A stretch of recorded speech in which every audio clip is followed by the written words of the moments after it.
My girlfriend posted, "Just bought my dream car." It was my car, re-registered in her name using forged signatures. I didn't panic. I just reported it stolen. When she got pulled over and arrested for Grand Theft Auto while her friends were in the car recording for Instagram. Original post I-29 male, discovered the Instagram post while eating lunch at my desk. There it was, Natalie, 27, posing with my 2019 BMW M3. Teas dangling from her manicured fingers. The caption made my sandwich stick in my throat. Finally manifested my dream car into reality. Hard work pays off, ladies. Had her boss babe new whip, BMW life. The comments were flooding in, her friends hyping her up, asking for rides, congratulating her on the purchase. Thing is, I bought that car 18 months ago. Paid $52,000 cash, title in my name, insurance in my name, registration in my name, or so I thought. Natalie and I had been together for 2 years. She moved in with me 6 months ago. Recently, things had been weird. She'd been pushing hard for engagement, talking about building our empire together, posting those toxic positivity quotes about knowing your worth. I'd been clear I wasn't ready for marriage yet. She seemed to accept it, but apparently she had other plans. I immediately called the DMV. After being on hold for 37 minutes, yes, I counted, I finally got through. "I need to verify the registration on my vehicle," I said, giving them the VIN. "One moment, sir. The vehicle is registered to Natalie Winters." My blood went cold. Since when? The transfer was completed last Monday, when I was out of town for a work conference. She'd told me she was sick, couldn't pick me up from the airport. I never authorized any transfer. I never signed anything. "Sir, we have the signed documents on file. If you believe this is fraudulent, you'll need to file a police report." I hung up, pulled up my banking app. The car was paid off. No loans, so at least she couldn't have taken a loan against it. But the registration? She'd literally stolen my car through paperwork. I screenshot her Instagram post. Then I did something that would later prove genius. I went to her profile and screen recorded her Instagram story. She was at a brunch spot with her friends. My car keys prominently displayed on the table, talking about leveling up and cutting dead weight. Then I called the police. Update 1. 3 days later. The detective assigned to my case, Detective Hayward, was thorough.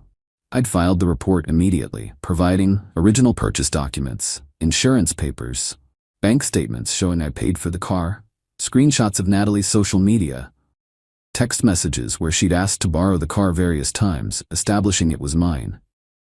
Detective Hayward pulled the DMV transfer documents. The signature was laughably bad, like not even close to mine. She'd also used a fake notary stamp she'd apparently bought online. "This is felony forgery and Grand Theft Auto," he said. "The car's value makes it a serious charge." "What now?" I asked. "We'll put out a bolo for the vehicle. When we locate it, she'll be arrested." I didn't tell anyone. Not our mutual friends, not her family, nobody. Just went about my life. Moved her stuff into boxes in the garage. She hadn't taken much when she left, just essentials, and apparently my car documents from the filing cabinet. Meanwhile, Natalie was living her best life on social media. Daily posts with the car. Videos of her and her friends cruising around, music blasting. One particularly ironic post, "Surround yourself with people who celebrate your wins." Her friend Kelsey commented, "Yas, queen, you deserve this." If only they knew. The entitlement was staggering. She'd literally committed multiple felonies and was broadcasting it to the world. The audacity of thinking she could just take my car by forging papers and I'd not notice or not do anything about it. Day 2 after filing the report, she texted me, "Hey babe, been thinking, maybe we rush things, can we talk?" I didn't respond. "I know you're hurt about me needing space, but we can work through this." Still nothing from me. Stop being immature. At least respond. I screenshot everything and forwarded to Detective Hayward. He told me not to engage, don't tip her off. The hardest part was watching her mom comment on the car photos. "So proud of my baby girl, working hard and achieving dreams." Lady, your baby girl is a felon. Update 2, 1 week later. The arrest video is probably viral by now, but let me tell you the whole story. It was a Thursday afternoon. According to what I heard later, Natalie decided to take her 3 closest friends on a beach day trip. They were documenting everything for Instagram, of course. Qley was recording from the passenger seat. 2 other friends in the back, music pumping, everyone singing along. They were about 10 minutes into the drive when the lights came on behind them. The Instagram live video, which someone saved and sent me, shows everything. Natalie pulling over, confused. Was I speeding? I wasn't even speeding. The officer approaches. License and registration, please. Natalie, still not getting it, hands over her license and the fraudulent registration. Ma'am, step out of the vehicle. What? Why? I wasn't doing anything wrong. Ma'am, step out of the vehicle now. The camera's shaking as Qley tries to film. You can hear Natalie getting increasingly agitated. This is harassment. I know my rights. Ma'am, you're under arrest for grand theft auto and forgery. The scream she let out. The absolute scream. This is my car. I have the registration. The registration you fraudulently obtained. The owner reported this vehicle stolen. And then, this is the best part, she says, that bitter asshole. Just because I dumped him. Way to admit you knew who the real owner was, Natalie. Her friends are freaking out. Qley's shouting, we're recording everything. Police brutality. Ma'am, please stop recording and step out of the vehicle. You'll need to find alternate transportation. They had to get an Uber. 3 girls standing on the side of the highway, waiting for an Uber while their friend gets arrested. The Instagram live cut off, but not before catching Natalie in handcuffs, ugly crying about how this was all a misunderstanding. My phone exploded about an hour later. Mutual friends, her family, everyone who'd seen the arrest on Qley's Instagram. Her mom called me 15 times, finally answered on the 16th. How dare you have my daughter arrested? Over a car. She stole my car, Diane. She forged my signature, used a fake notary, and illegally transferred ownership. She said you gave it to her. I have text messages of her asking to borrow it dated after she supposedly owned it. Why would she ask to borrow her own car? This is vindictive. You're ruining her life over a breakup. She ruined her own life when she committed multiple felonies. Diane hung up on me. Then came the flying monkeys. Natalie's whole squad started blowing up my phone and social media. Qley, you're really gonna have her arrested over a car you weren't even using? I use it every day. She stole it while I was on a business trip. She's facing prison time over a stupid car. She's facing prison time over grand theft and forgery. That was her choice. Her friend Becca tried a different approach. She's really sorry. Can't you just drop the charges? She'll give the car back. That's not how criminal charges work. The state presses charges, not me. But you could tell them you don't want to prosecute. Why would I do that? She committed serious crimes. The entitlement was unreal. They genuinely thought she should face 0 consequences for stealing a $52,000 car. Update 3. 2 weeks later. Natalie got bailed out after 3 days. Her parents put up $15,000. The conditions of her bail included no contact with me, and she couldn't drive any vehicle registered to me. Duh, she'd already stolen the only one. But the entitlement didn't stop. It escalated. First, she tried to spin the narrative on social media, posted a long, rambling story about financial abuse and how I'd promised her the car but then reneged when she stood up for herself. Complete fiction. The comments were mixed. Some of her friends bought it, but others were skeptical. Wait, so did he give you the car or not? Why did you get arrested then? Girl, forging signatures is serious. She deleted the post after an hour. Then came the truly audacious move. She had her new boyfriend, already had a new boyfriend, contact me. This dude, Landon, called me from her phone. Hey man, this is Landon. I'm with Natalie now. Okay? Look bro, she made a mistake. She's really broken up about this. Can't you just let it go? Let me get this straight, I said slowly. You're calling me to ask me to drop felony charges against your girlfriend who stole my car while using her phone, which means she's violating the no contact order? Silence. That's another charge, by the way. Violating a restraining order. He hung up immediately. I called Detective Hayward, reported the violation. Natalie got arrested again that night. Landon was at her apartment when they showed up. According to the police report, she tried to claim Landon called me without her knowledge, using her phone without permission. While she was sitting right there, the bail got revoked. She spent another week in jail before her parents could get a new bail hearing. This time, it was $25,000, and the judge warned her one more violation would mean staying in jail until trial. Her mother Diane tried once more to intervene, showed up at my apartment. "Please, Derek. She's learned her lesson. This is destroying our family." "Diane, she stole my car. She forged legal documents. She committed fraud. She's just a girl who made a mistake. She's a 27-year-old woman who committed multiple felonies. The lawyer says she could get 2 to 5 years. Then she should have thought about that before committing grand theft auto." Diane actually dropped to her knees. "I'm begging you, please, tell them you made a mistake. Tell them you gave her permission. You're asking me to commit perjury to save your daughter from the consequences of her crimes? I'm asking you to have mercy." Where was Natalie's mercy when she was posting all over Instagram with my car, telling everyone she bought it? Where was her mercy when she was calling me bitter and pathetic to her friends? She made her choices. I had to threaten to call the police to get Diane to leave. Update 4. 1 month later. The preliminary hearing was last week. I had to testify. Natalie sat there in her jail outfit. She'd been locked up again after sending me an email titled, "You win," with a long rant about how I'd ruined her life, another bail violation. The evidence was overwhelming. The forged signatures.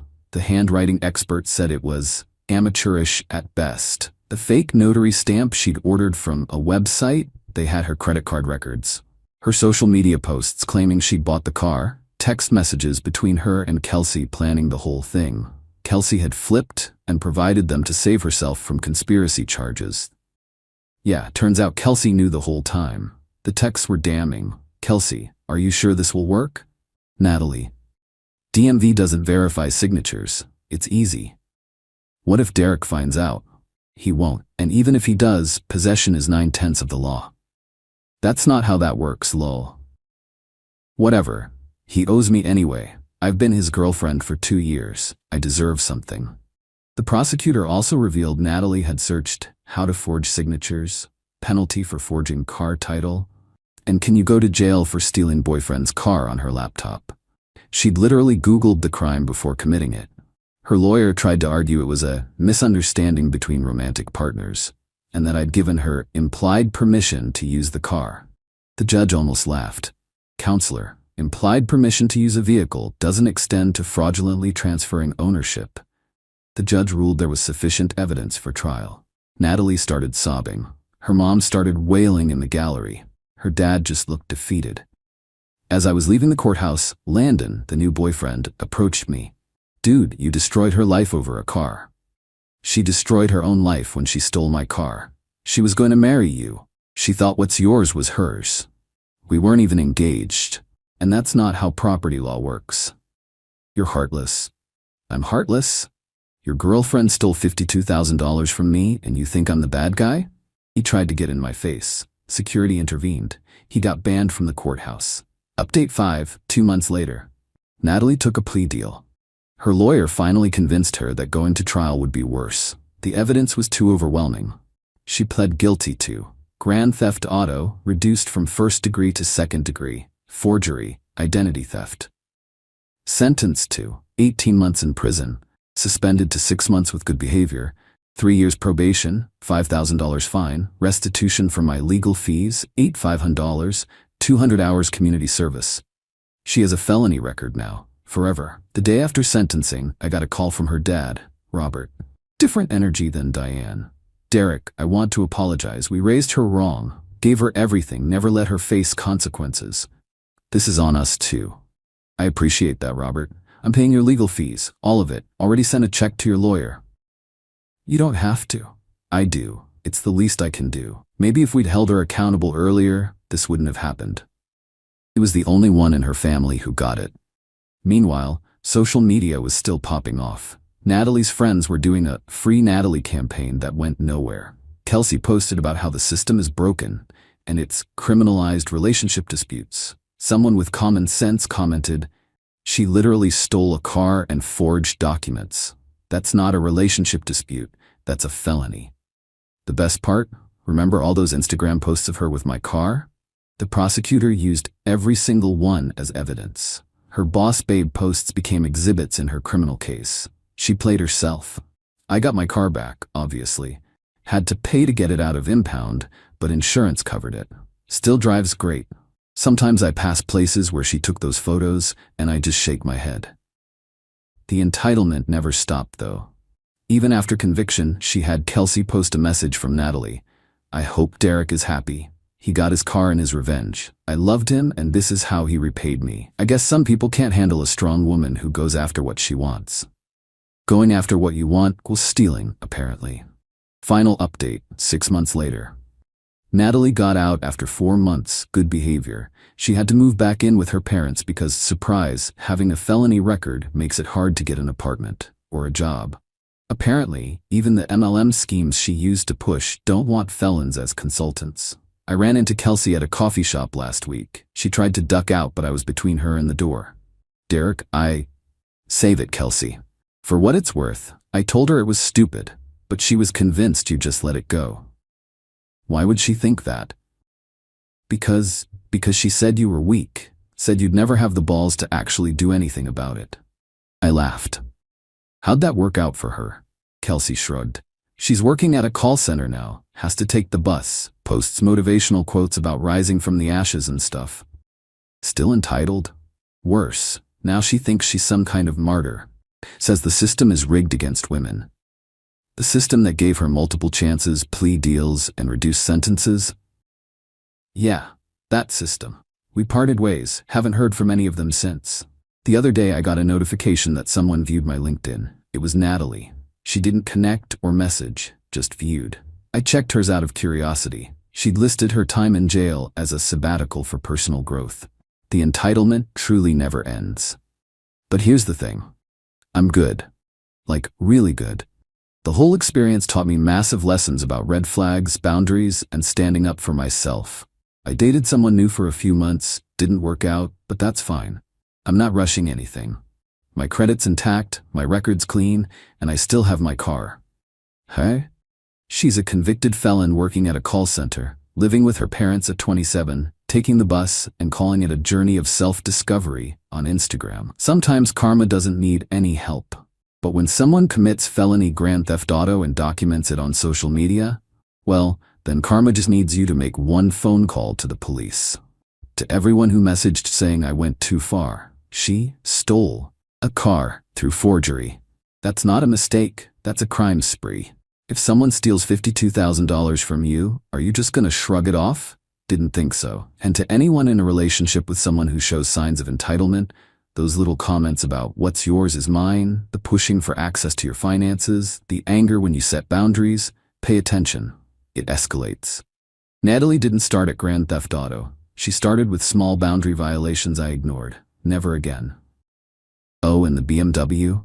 Still drives like a dream. Sometimes I take the long way home just because I can. In my car, that I bought. That's registered to me. Legally. Peace out, Reddit. Edit, since everyone's asking. No, I didn't get back with her. No, I don't feel bad. Yes, I'd do it again. And yes, the car now has a GPS tracker, steering wheel lock, and hidden kill switch. Not taking any chances.